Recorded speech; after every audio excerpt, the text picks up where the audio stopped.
গাজীপুরে Islamic university of টেকনোলজির একটি পিকনিক বাস বিদ্যুতায়িত হয়ে ৩ শিক্ষার্থীর মৃত্যু হয়েছে। এই ঘটনায় আরও ৩০ শিক্ষার্থী আহত হয়েছেন। সকালে শ্রীপুর উপজেলার তেলিহাটি ইউনিয়নের উদয়খালী গ্রামে এই ঘটনা ঘটে।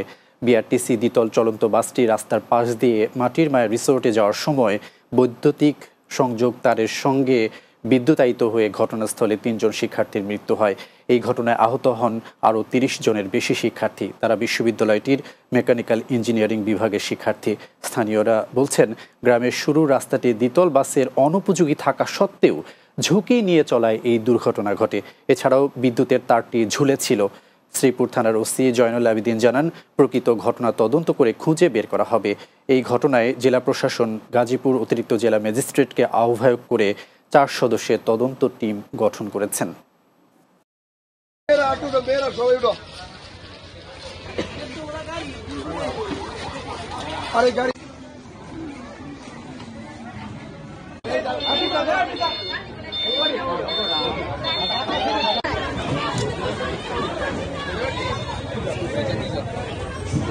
বলবেন আনুষ্ঠানিকভাবে আসলে আপনারা কি বলেছেন যে আমরা শুনতে পেরেছি আমরা চলে আসছি।